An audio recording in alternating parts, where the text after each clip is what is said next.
This is Reimagining Higher Education, your go-to podcast with remarkable education leaders sharing personal stories from their experience in and around the sector, including reflection and hope for progress in the sector. With your host, Dr. Ashraf Mahate, Chief Economist for Trade and Economic Development in the Dubai Government, consultant in the areas of international trade, export promotion, inward investment attraction and entrepreneurship, Fellow of the Royal Society of Arts, and member on Studiosity's Academic Advisory Board. Welcome to Studiosity's podcast, Reimagining Higher Education. And today I'm extremely honored and privileged to talk to Dr. Kyle Long, who's the president of the American University of Dubai. The American University of Dubai, I think this year will be celebrating the 30th anniversary. And it's possibly one of the second longest overseas university in the United Arab Emirates. So it has a long tradition. And Dr. Long was appointed, I believe, last year. So that would be an amazing experience to talk about his experience overseas and also in the UAE. So welcome, Kyle. It's a pleasure to have you on this podcast. Oh, the pleasure is all mine. I really appreciate the invitation and the opportunity to connect and to talk about higher education together, one of my favorite subjects. Wonderful. And you have, of course, got a PhD in higher education. So who better to talk about higher education than you? And one of the things I actually noticed about your PhD was that you are a specialist about American education overseas. That's correct. There are not many people like that around the world, I don't think. So that's something I'd like to touch upon later. But first, I'd like to talk about what education was for you. I mean, when we look at your own education, how you were an undergraduate, and of course, then you did a master's, you did a PhD. What was your educational experience, and how much of that do you bring in? Of course, I'm sure now you don't have much time to teach, but how much of that do you actually bring into the classroom and the ethos of your leadership? Yeah. Well, great question. And the short answer is my own experiences, of course, inform a great deal my educational philosophy and what I do in the classroom. Actually, I didn't teach this past year. I was trying to get a lay of the land first, but I will be teaching a course in the fall at AUD on the U.S. role in world affairs. And so I'm really excited about that undergraduate course in the International Studies Department. So very excited about that. But look, my own experience is with higher education was at first incredibly difficult and then incredibly rewarding. I grew up in a small town in the middle part of America, and my father worked in construction, and my mother drove a school bus, and they weren't very familiar with the world of higher education, and as a consequence, I wasn't very familiar with it either. And shortly after enrolling in university, I was underprepared for the rigors of that experience, and that combined with some of the costs. I dropped out shortly after enrolling in university, and so then I worked in construction, and I went delivering newspapers. I said, boy, there's got to be a better way to live. And so I had that experience of trying to live a different kind of life, one without a higher education experience. And it brought me back to the world of higher education. I had a greater appreciation for it and devoted myself to it much more as a consequence. And so that experience outside of academia was really impactful for me. And I came back to university and studied history, ancient history especially. I was very interested in how we came to be, what our heritage is intellectually and otherwise. And so I had this experience at a very small liberal arts college in Indiana called Wabash College, which was a very unusual place. It was unusual because of its size. It had fewer than 1,000 students, and it intentionally so had been that way for over 150 years by the time I got there. And it was also unusual because it was only one of three, and remains one of only three men's colleges in the United States. So only young men enrolled at Wabash. So it was a very, it's not an experience that a lot of other young people have, especially in that part of the world. And so, but it was a really enriching experience. A very community-based residential liberal arts experience, which meant that there was a great deal of spiritedness in and outside of the classroom that made a lot of learning possible, made a lot of fun possible, deep, lasting relationships with peers, but also with professors who were extremely accessible. And so that arrangement had a very deep impact on me. After graduating, I went and worked at the university for a little while, and I got my first taste of doing educational research.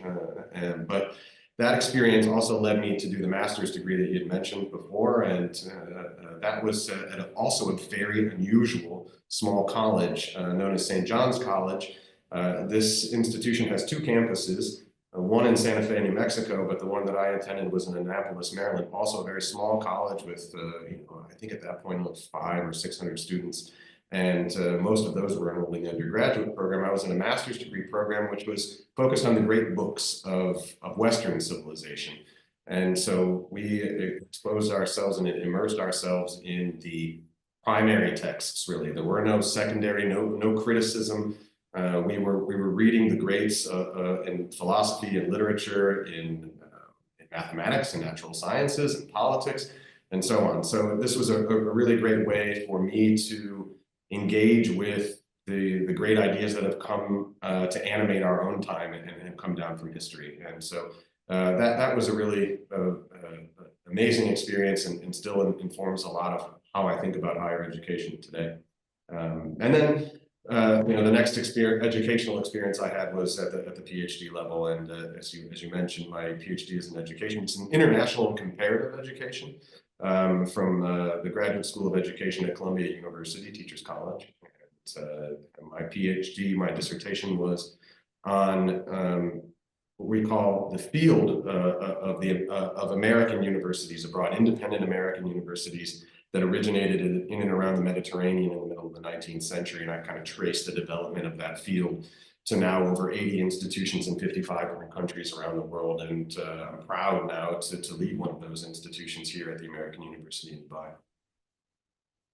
That's amazing. I think what you have done is described 90% of students who are underprepared for university and overwhelmed because it's quite a huge transition, from primary school, high school, or college to university. Because I know my own experience, and like you, I actually took a year out before going to university.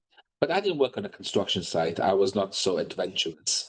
I just felt being a data clerk, entering numbers of filing and photocopying were far more safer ways of spending a year and learning and saving money for university. But I think what you've described is a wonderful path that you have had, and many wonderful experiences from small university to George Washington University in the end, right? But what is important to you as an educator? And of course, through the path that you take, I always feel that you have opportunities, right? We ignore the opportunities that we did not capitalize on, but there are a lot of opportunities that you have capitalized on. And of course, coming to Dubai is one of them. And I also noticed from your profile that you're also involved in the American University in Iraq, which again is very interesting. So, what are the opportunities that you came across, and how did you capitalize on them? And how do you now share those experiences, of course, indirectly, with your students? Well, look, you've led me to the answer that I was going to give anyway, which is that when we think about opportunities that one values and that have informed one's educational philosophy, travel is one of those. When I was an undergraduate, I studied abroad at the University of St Andrews, Scotland, and that was my first time really outside of the United States. And that's where the seeds of my interest in comparative education lay. And I remember very specifically encountering a young woman who was 17 years old and was studying medicine. And for an American, that is a very foreign concept, because in the United States, the study of medicine is done at the graduate level. And so, with the exception of a TV personality like Doogie Howser, this was something unusual to me. And so I started asking questions about, like, why is that the case in the UK that they do that, and why do we not do it in the United States? And so that kind of comparative experience was really, really important to me. And I had it again when I was a doctoral student, and I got an opportunity to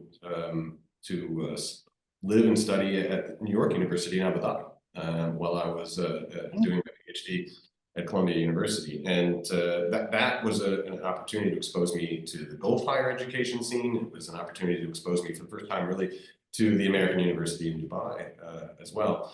But look, you highlighted the truly transformational experience I had, which was in Iraq. I had an opportunity to join a team that was building an American university there. I joined an effort that was 3 years into the process. That means by the time I arrived, that university hadn't even graduated a class of students yet.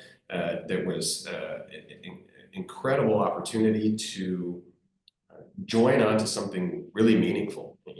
Coming out of an American higher education context, so many of our universities are hundreds of years old, and to join a startup operation and to try to have some influence over the course of an institution that you hope someday becomes hundreds of years old was a really exciting opportunity. I'm really proud of the work that we did in the city of Sulaymaniyah, and I'm happy that institution is still thriving today. Amazing. That's really a wonderful experience. And I want to talk a little bit more about your current role as the president of the American University in Dubai. Compared to all the other universities in the UAE, it's very well established. It's been here 30 years. What sort of leadership philosophy, and what sort of leadership principles do you use to keep the tradition? Because AUD has got a very long tradition, a very strong tradition, wonderful reputation in the country, wonderful reputation in the region. But also now we have these new challenges where global rankings are very important.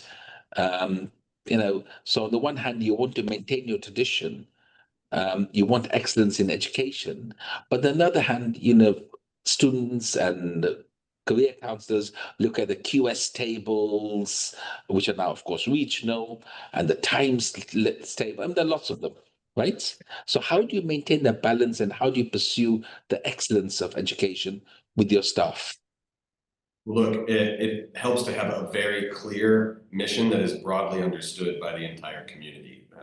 That helps a lot, because you're right. There are forces that are now trying to homogenize higher education, and while there is some value in standard setting and pursuing excellence together as an entire higher education community, I believe that the sector thrives when there's mission differentiation. And our mission at the American University in Dubai is rooted in student success. And that's really our bread and butter. That's as you said, we've got a strong brand, and the brand is built around our student success. We have an employability rating north of 90%, that's year in, year out.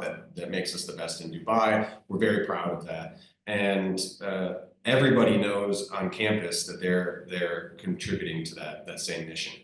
Now, you pointed out that we're in our 30th year this year, and while if we think about it from a global higher education perspective, that might not seem like a really long time, but in the UAE, that makes us positively ancient, right? We're the oldest American university.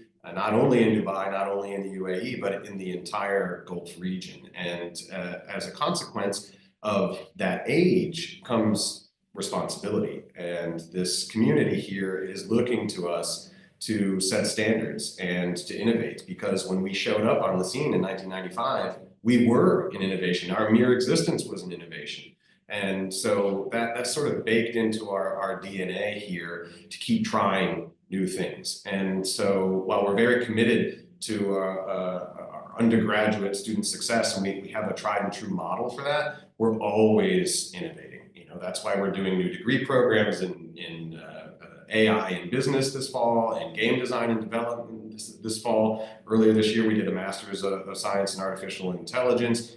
Earlier this year, we announced we're launching a new medical school. So we're constantly innovating at AUD, and that's just sort of part of who we are. And so because that is really well known here, it makes leading a place like this a lot easier, frankly, because there is a really strongly shared sense of mission here, and everybody's on board with that kind of thing. I mean, I totally agree with you. I mean, the UAE is only a country established in 1951, so 30 years is a long time. And I think the university that both you and I went to is over 150 years old. So, it's in relative terms, 30 years is quite long. In fact, it is the longest overseas university here. But you mentioned something, and I think you can't have an interview unless I discuss these two letters.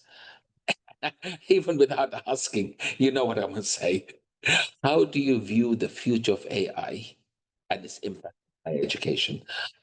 Because when I look at AI, it's not only ChatGPT, it's not only, the question is, how do we take education, in your view? Because AI is not going to go away, right? Just like in the 80s or early 80s when I was studying, the calculators were the AI of our day, right? They never went away. We got calculators now on phones and watches. So I don't think AI is going to go away. If anything, it's going to be even more impactful. So the question is, how do we, as educators, take AI and still embed the concepts of critical analysis, critical thinking, and create students who are able to use AI, but still do things independently. But then the second problem I see as an educator is that I've taught this course for the last 20 years or the last 30 years. I've got my preferred book. And now I've got something called AI, where my students are not even using books, right? If my students want to know about a topic, I'm an economist. So if I was going to say the Phillips curve, the relationship between unemployment and inflation, they're not going to listen to my lecture. They're going to go to ChatGPT, download the lecture, go and get a podcast, right? By somebody who sounds a lot better than me, is a lot more interesting than me, probably better looking than me, right? So the question is, Hard to believe. I'm sure that's true. So the question that I'm battling with now in my own head is how you provide the appropriate skills to students on the one hand. On the other hand, how do you change somebody who's been teaching the same subject and say, look, you're not just a jug pouring water into a glass. You now actually have to do something different, right? You have to transfer this knowledge in a much more modern, accepted manner. And this is really the question that I ask everyone, because it's the question that I'm battling with, right? So what's your approach? And of course, you're the expert because you've done a lot in change management, which I'll come to in a minute. But what is your approach on this? And what is your thinking? Well, the background in change management sounds like it might be helpful for this, but we're really in unprecedented territory. We can make, comparisons to the introduction of new technologies like the calculator and how we sort of take that for granted now. But I think what we're really witnessing here is more of an era-defining shift, and it's even more than, you use the phrase like it's not going to go away. To the contrary, even especially here in the UAE, no one's wishing it to go away. The country is leaning into artificial intelligence like no other country on this planet. And so it is part of the future. It's not even the future, it's now. It's happening now. And so you're asking very good questions, though, about it. The first is around learning and how do we ensure that students learn. You use this analogy of pouring, water into the jug, and I think what's great about artificial intelligence is that it's exposing that is not how education works, right? The root of the word education in English comes from the Latin word meaning to draw out, right? To lead out, because we don't think about education, or we ought not to think about education as just putting information into people. It's about drawing it out of them, what's already inside of them, helping people to transform and become better versions of themselves. And so I'm hopeful that a tool or a technology like artificial intelligence will allow us to have a sort of a shift in our understanding what the goals of education are. One of the ways that we're going to see this is we're going to have to change the kind of assessments that we do with students, right?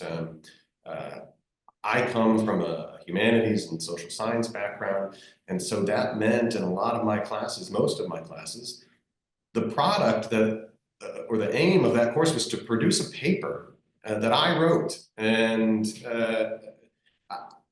while we still may do some version of that in the years ahead, I think we need to change our approach of what an intellectual product is. And so it may be more about prompt engineering and assessing how we're constructing what we ask artificial intelligence tools to do for us, but then using that critical lens to analyze what it produces for us. And that is how we're going to have to start assessing students, especially in the humanities and the social sciences.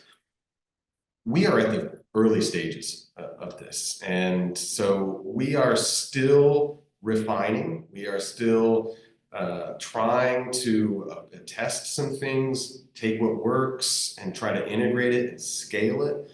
But at the moment, I think we're still experimenting. And there's going to be a lot that we're even doing right now that we don't do a few years from now. And I think that's a good thing, but it's going to require us not to be too prescriptive too soon about how to use these tools. We need to empower faculty. We need to help them to understand that they can use these tools to strengthen student learning.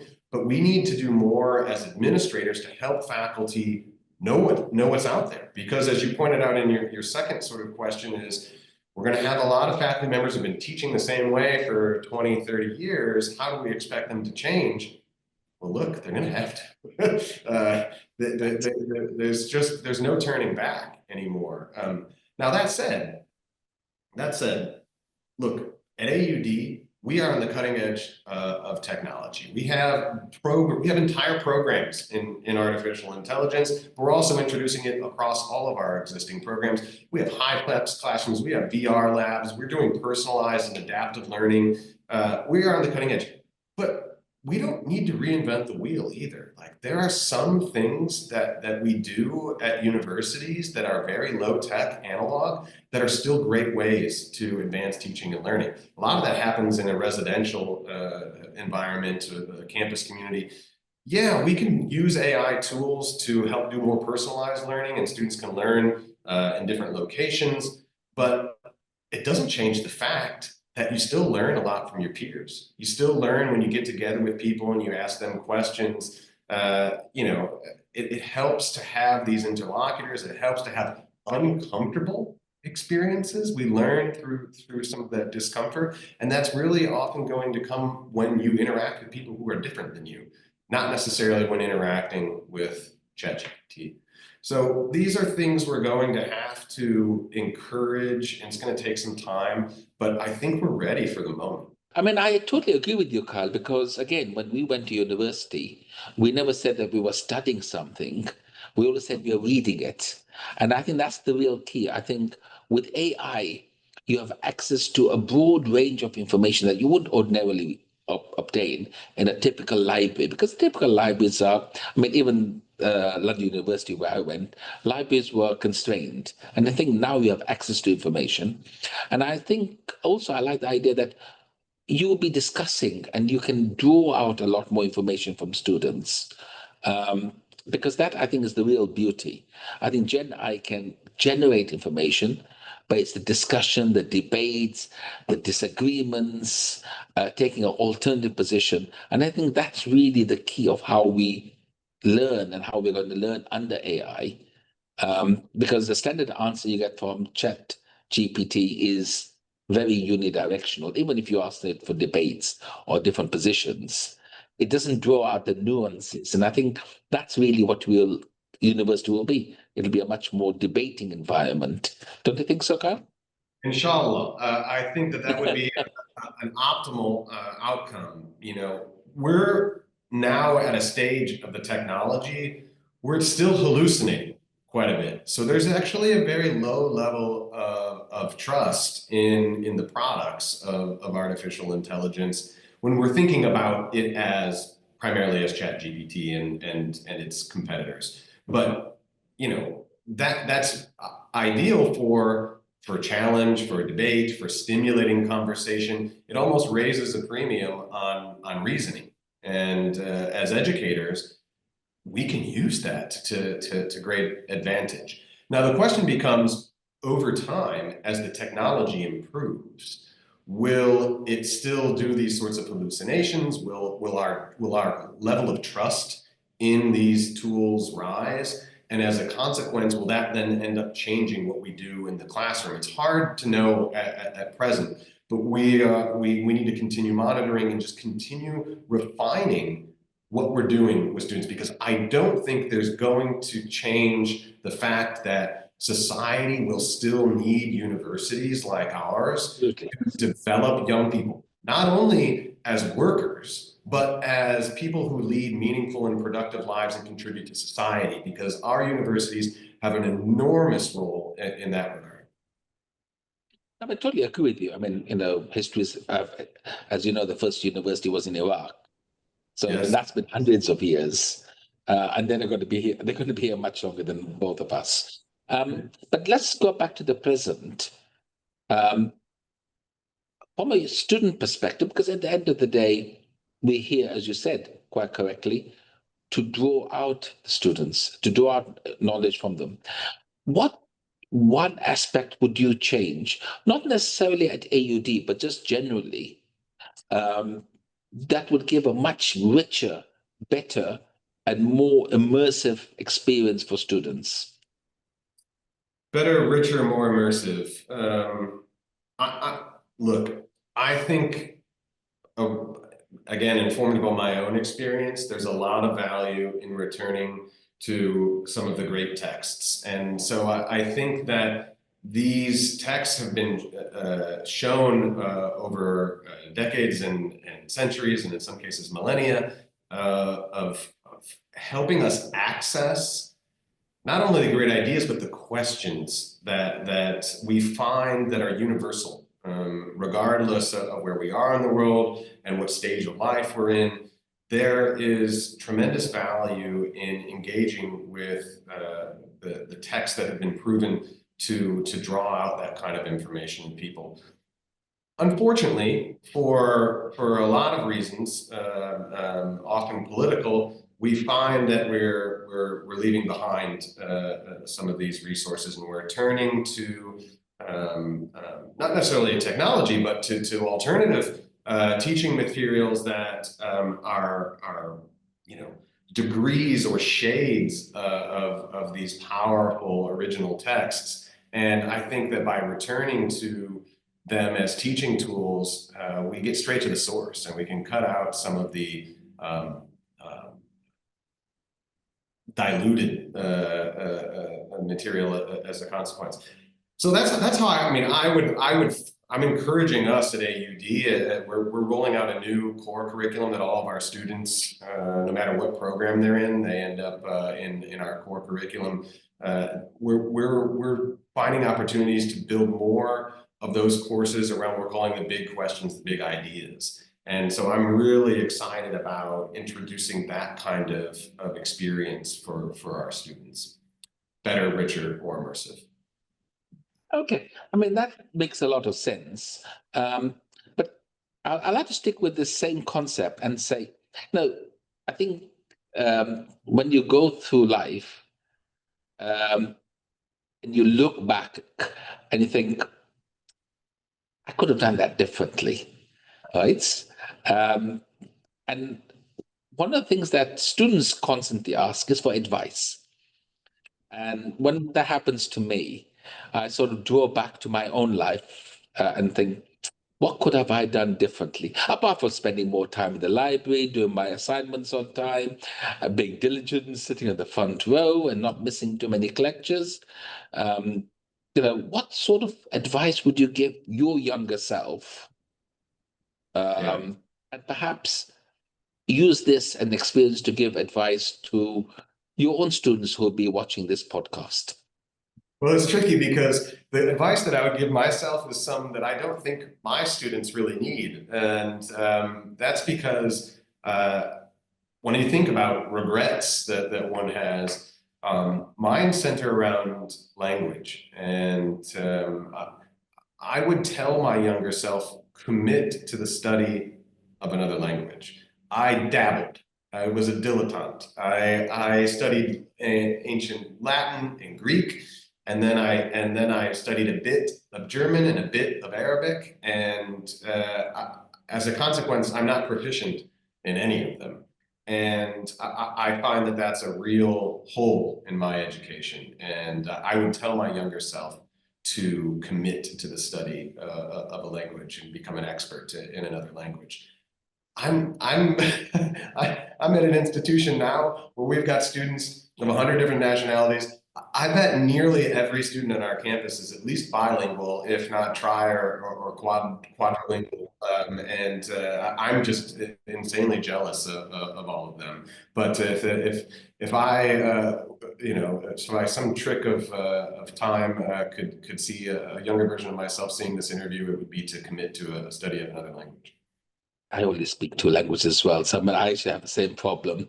And I don't know if that's reflective of our generation, where languages are perhaps not the focus, but more other scientific subjects or mathematical subjects or focus on STEM rather than STEAM. Probably part generation and it's part geographic. I mean, I grew up in a part of the world where the education system didn't value coming up through primary and secondary school.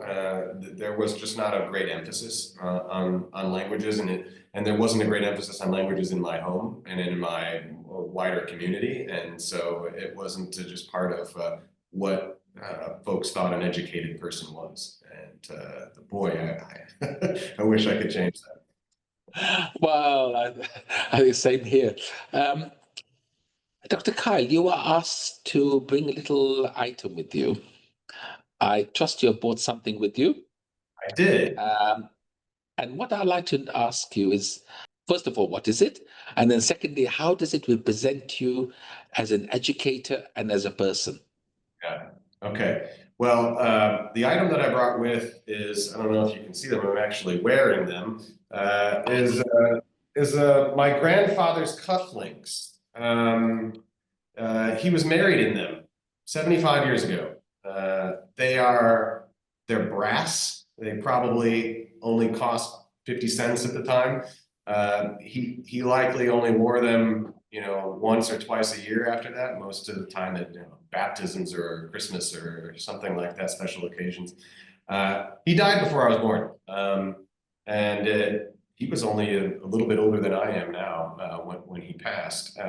But the reason that I wanted to share this with you as a useful object for understanding me as a person is because I'm an old soul. You may have gathered some of that in my preceding remarks about what I value in education. And that comes through with this object too. The suit that I'm wearing was made in Dubai earlier this year, but I paired it with these old cufflinks, and I like to do that. I like to, the old and the new together. And as I mentioned, at AUD, we're doing all this new stuff. We're doing all these new technologies. We're integrating technology into the classroom to strengthen the student experience and to strengthen student outcomes. But we also value some of those tried and true methods about, sometimes it's just about bringing young people and older people together and bringing them into the same room and getting them to talk together and pose problems and search for answers together. And, that won't change. And so I like this idea of the old and the new together. And so that's a way to understand me both as a person and as an educator. That's wonderful. I think having read your profile and what you've studied in terms of liberal arts and the comparative education work, though, I think that those cufflinks certainly do embody the old and the new, right? And I think also embodies what we've discussed, the AI and still keeping the traditional aspects of education. And I think that's a fascinating perspective of making history more relevant in today's world, right? Yeah, But I mean that's a very, very well put.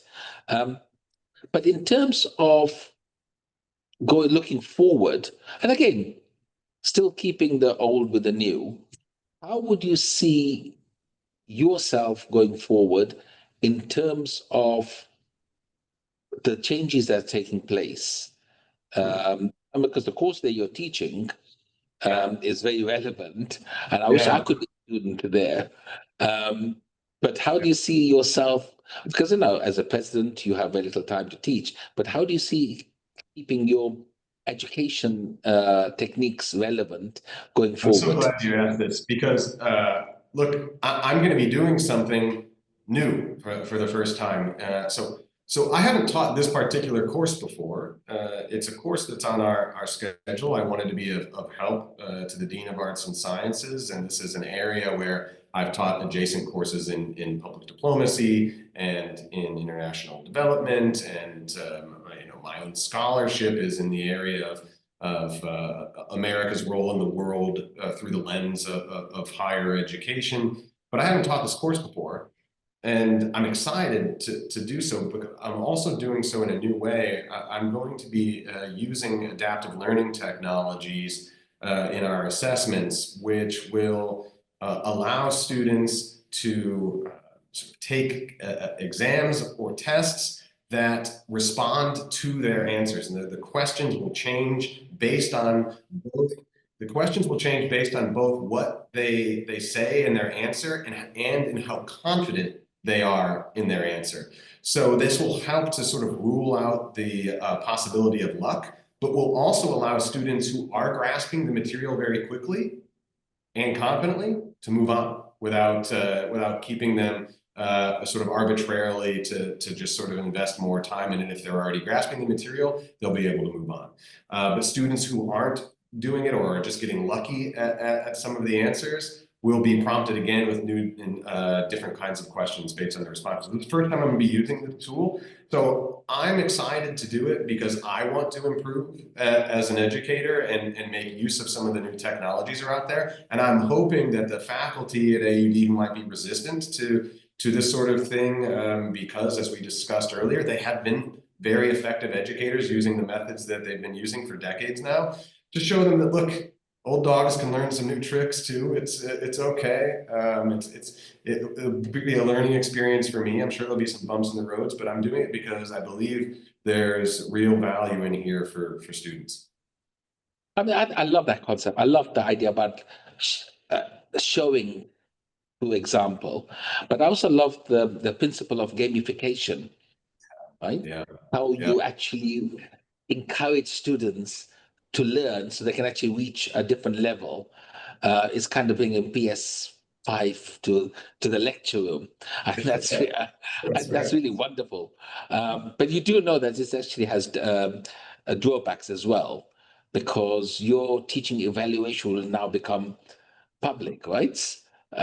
So all your faculty will know what students think about your teaching evaluation. I welcome the challenge.